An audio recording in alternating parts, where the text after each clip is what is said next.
Greetings, Culture Warriors. This is Jeff Vieira, author of Culture is Everything, and the host of this latest dispatch from the front. Today, we're going to talk about the culture wars turning hot with the latest scenes of unrest, overnight rioting across America in the wake of the killing of George Floyd. So I've got an article here that kind of rounds up across various metropolitan areas in the United States what's been going on. I'm not going to read the whole thing to you. Unfortunately, it's quite comprehensive. But I'll hit some highlights and then talk about it as we are wont to do through the lens of culture and values.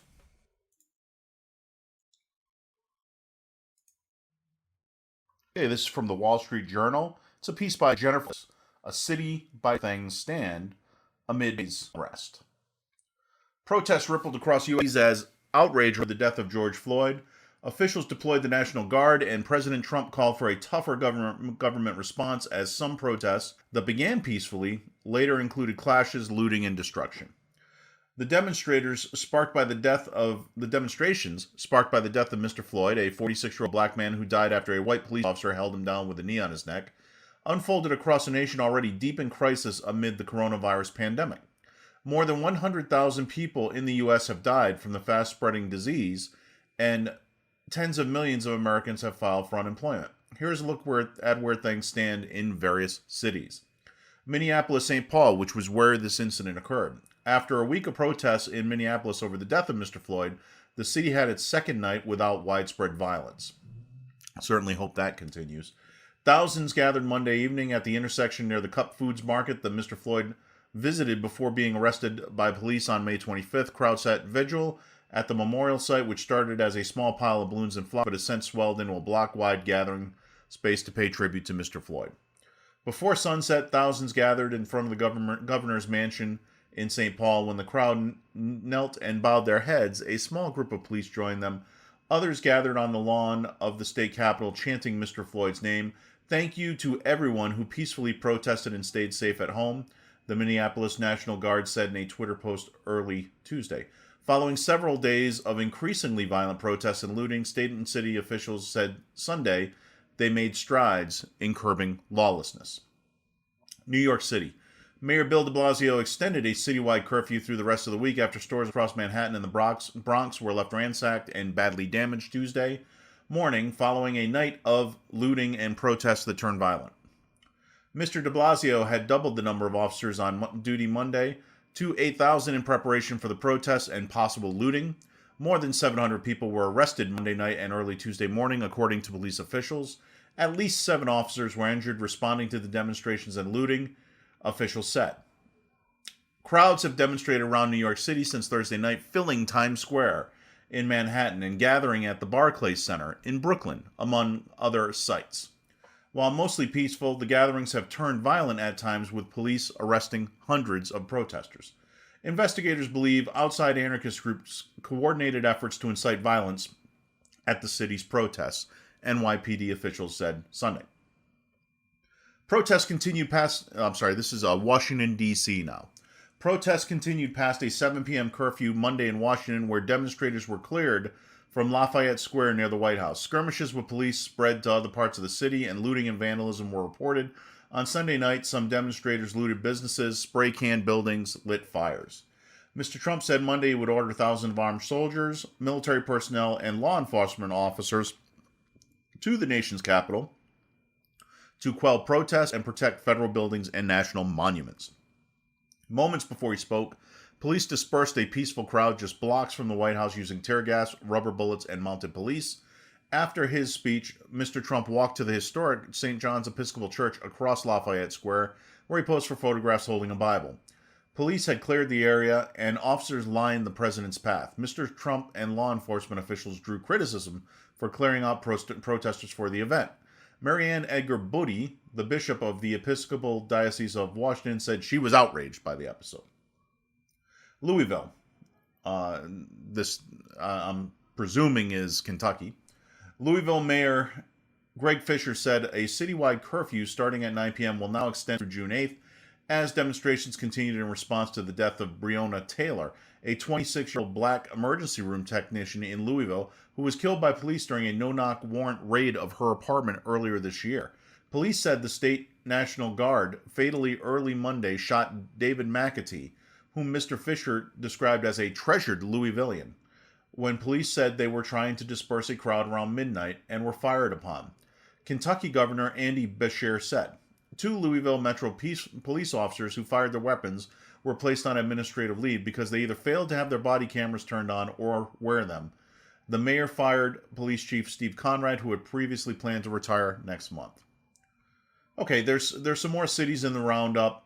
You get the idea that in different places across the U.S., there's different levels of violence going on, and the response to that violence is different. Most of these were triggered by the incident involving Mr. Floyd and the police officer who was kneeling on his neck for some 7 to 8 minutes, according to the latest information, before he died. And whereas we can see Minneapolis now seems to be dying down a bit, other cities have.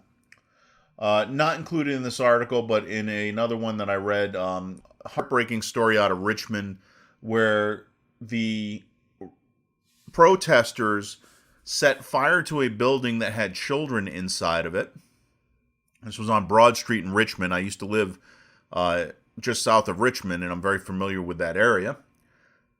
They set the building on fire and then blocked fire trucks from responding. Thankfully, police officers were able to bust into the building and rescue those children. Otherwise, they would have burned to death. And that's in Richmond. Richmond has nothing to do with any of these incidents. And the Richmond police chief also pointed out that many of the violent protesters were not from the area. So we have some things going on here. Number one is you still see nowhere in the coverage anyone who is defending those police officers who were involved in Mr. Floyd's death. Who's out there saying that they were within normal police procedure in what they did? They were justified. There has been some additional reporting. And again, it's hard to say because so much of this always proves to be wrong in the end. So you want to be very careful with these accounts. But some accounts said that they were originally responding to a clerk who complained that Mr. Floyd had passed her a bad counterfeit bill. And then he lingered around the area afterward. They've since come out with toxicology reports saying that he had fentanyl in his system. I personally don't know much about fentanyl, but in what I've read, it is the latest drug epidemic. It's largely supplied by China to the streets of the U.S., and it's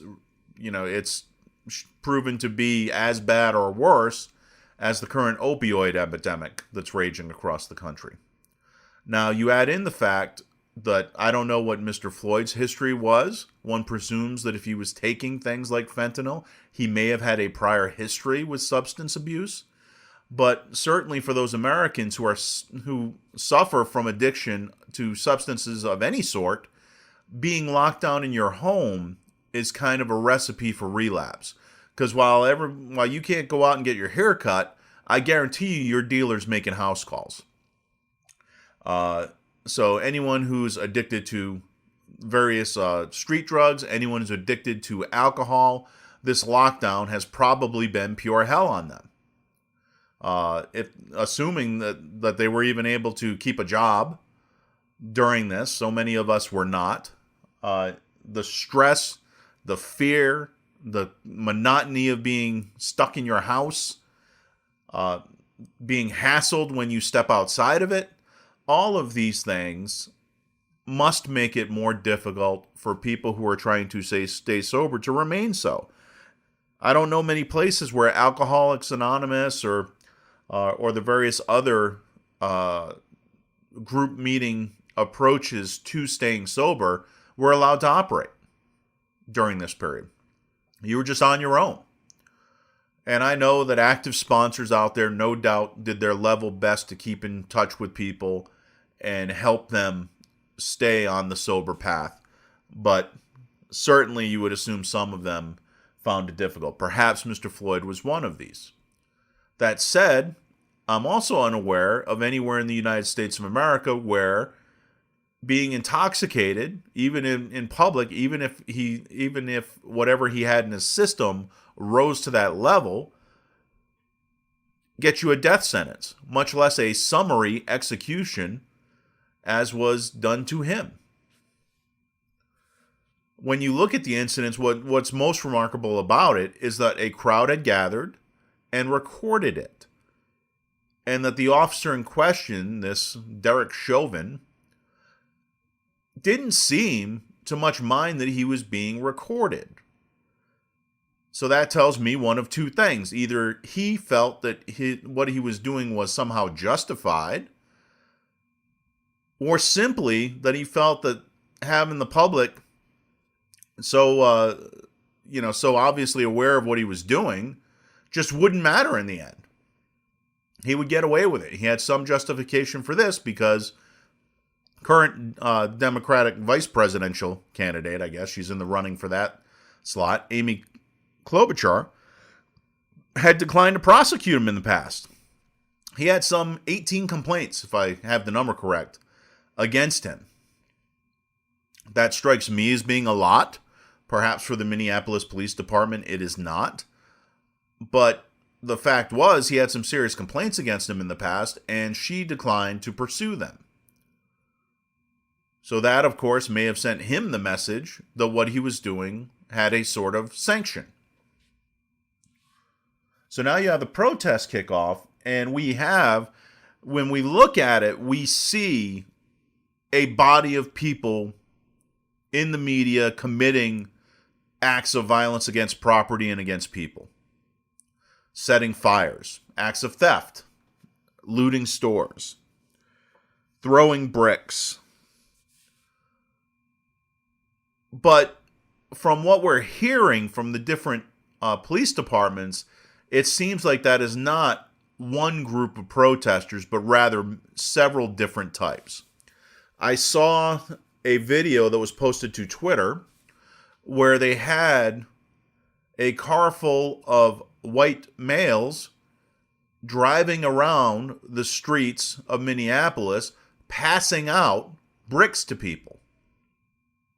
At least I think it was Minneapolis. My memory may have slipped, so I apologize if it was a different city.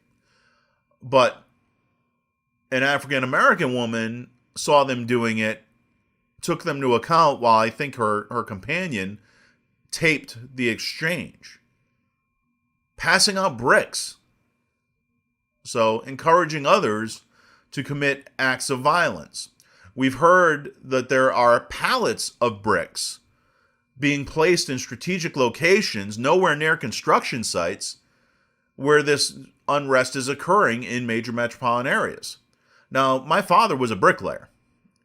I helped him from time to time on jobs. And I can tell you that bricks don't get where they're going unless somebody put in some significant effort to get them there. A pallet of bricks, which will run you, if they're pavers right now, about a little bit north of $600 at Home Depot. A pallet of bricks, as you can imagine, is quite large and quite heavy. And yet they found these well away from construction sites in zones prone to looting and violence in these cities. And so you have to wonder, who placed those bricks there? At a minimum, they had to have a pickup truck to haul those bricks. They had to have some means of getting the pallet off the pickup truck. So perhaps a forklift. If not a forklift, if they did it by hand, then they need brick tongs where you can pull 10 at a time. They come banded. So they would have to have shares to cut the bands because these bricks were placed so as to be ready to throw at the police, through windows, what have you. So there are people here in the article they call anarchists. That's probably a reference to Antifa, which has just been declared a terrorist movement, who have gone to quite a lot of expense and effort to turn these protests violent. And we're seeing that creeping into these reports. So we have different sets of values clearly in place. You have protesters who are outraged by what has happened to Mr. Floyd and to others. And they are marching in the streets because they feel, with no small amount of justification in my view, that they do not have recourse to the courts and the law. That justice will not be served unless they take to the streets. I believe that this is largely the peaceful protesters in question. Because again, going out and protesting the abuse of another citizen doesn't follow that you would protest that abuse by stealing anything, lighting anything on fire, or trying to hurt anyone. So I suspect that the portion of the protesters which are peaceful, and generally the ones that are there early in the protest, because I imagine that they fade away once the violence begins, I think those people are probably the ones who have the principle of this kind of abuse, this kind of corruption is unacceptable. And we won't tolerate it as citizens.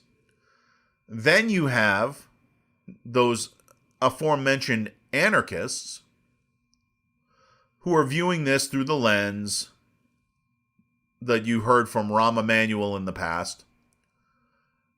Never let a crisis go to waste. These anarchists are hardcore leftists. Lara Logan, the former CBS reporter, who you may recall some years ago was sexually assaulted in the Middle East while covering the so-called Arab Spring movement in Egypt. Lara Logan found the manifesto for Antifa associated with these riots and published it.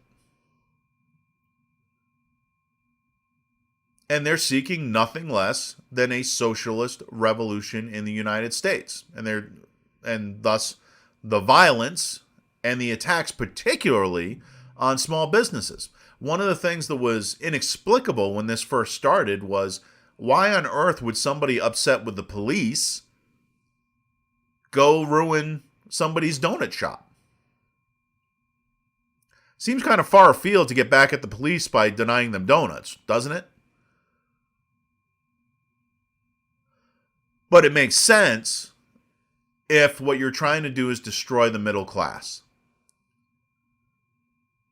And that is what the anarchists are trying to do. They value an ideology which, to their mind, is not found in sufficient quantity in the United States. And so they're going to bring about this societal revolution that they desire to put their ideology more firmly in place. And they're going to do it by leveraging these incidents, the people's righteous anger, and steer them towards violence. I talk about it in the book when I talk about cultural reformation and how you go about it by basically undermining support for the current culture. So their message is much the same of America does not work. It is racist. The government will not respond to you. It is corrupt.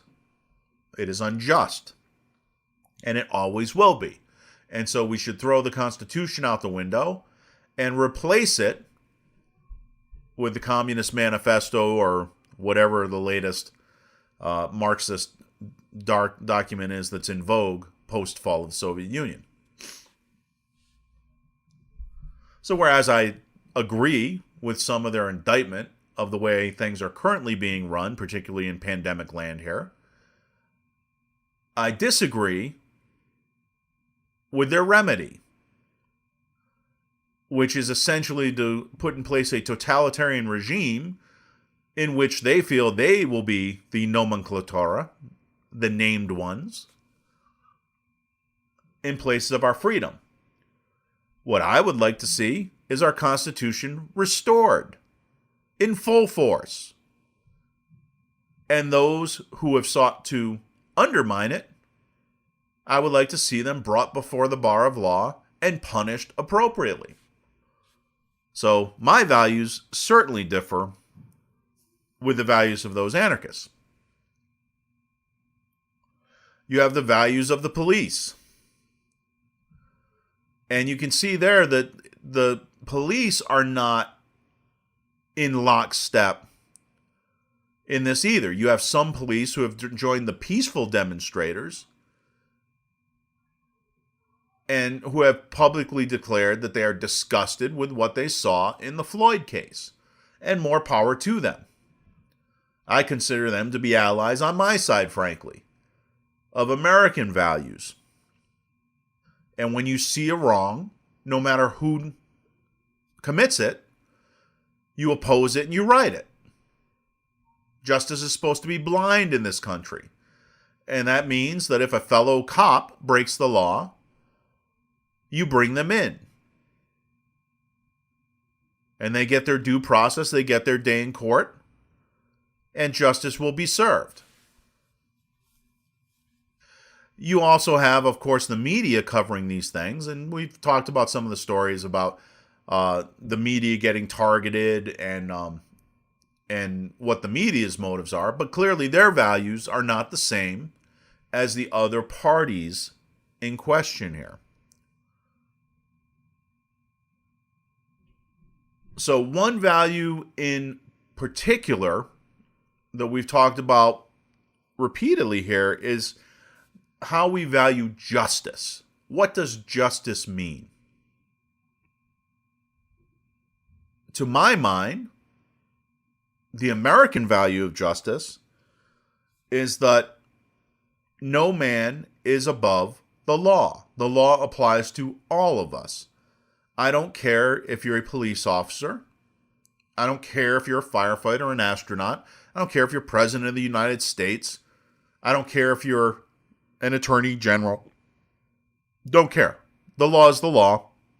And if you break the law, then you don't get any special treatment. I would hope that most Americans would agree that that is what justice is. But not everyone certainly agrees, even in this incident. Some people feel that the law is merely privilege, and that those privileges can be exerted through political power based on who you are. And so if you believe the right things, whatever the right things are, then the law doesn't apply to you. And so destruction of property, hurting others, that's all fair game.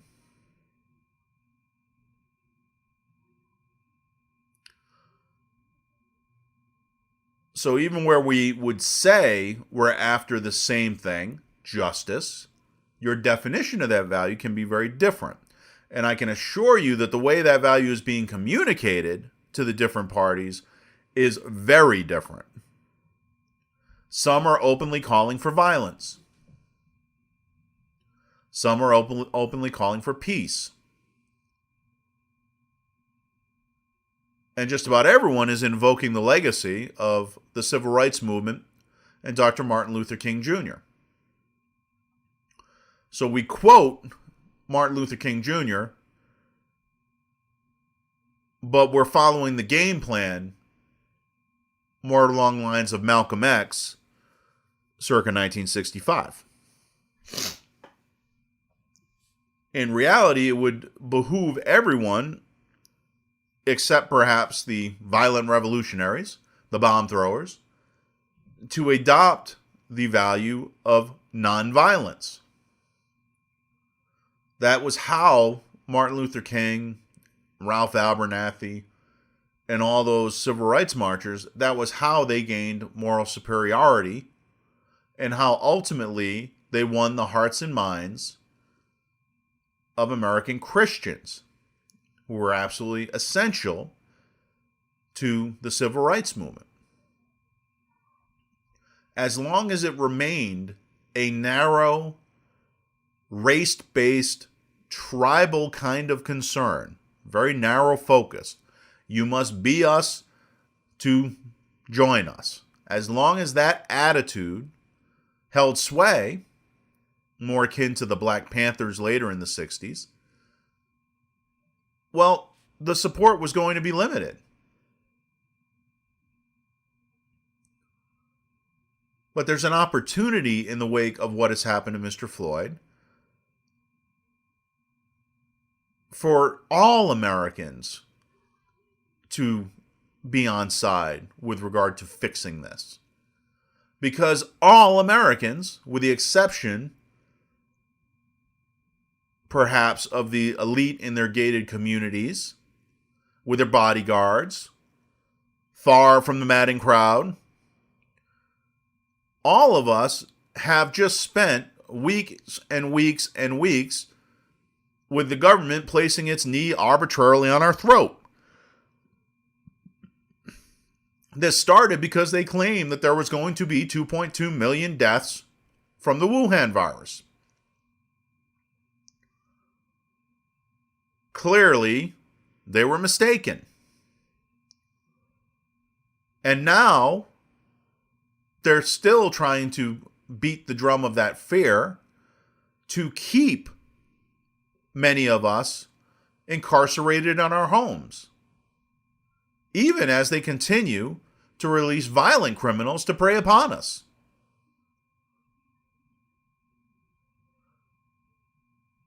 It takes a unique set of values to square that particular circle, philosophically and morally. Surely the vast majority of Americans can rally against this.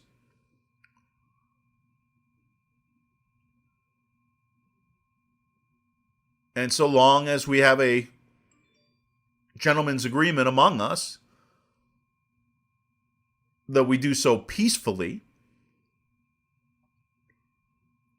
and we don't target our brothers who happen to run businesses and had nothing to do with any of this, then I think that great good could come ultimately from all of this pain.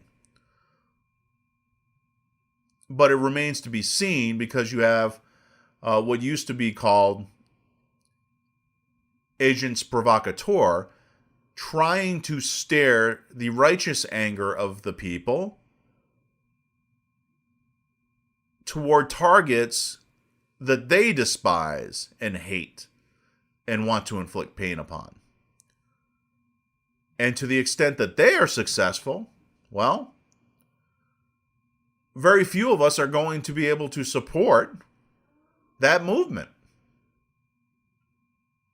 No one wants to be out there holding up a sign, fighting the good fight, and then see a bunch of brown shirts come out and start beating people in the head with truncheons. That's when we check out. I'm not going to support that. So it'll be interesting to see in the coming weeks how this conflict of values shakes out.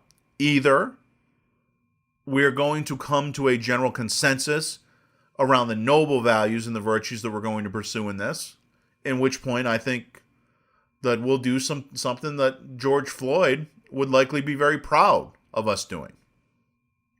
Or we're going to let those who do not share our values push us in their direction until we atomize, and nothing ultimately positive will get done. Things will get worse, they will not get better. I hope, God be willing, that what happens is the former. And that we can once again rally around those time-honored American values that bind us together as a nation and as a people, unlike any other on the face of this earth. Have a great day.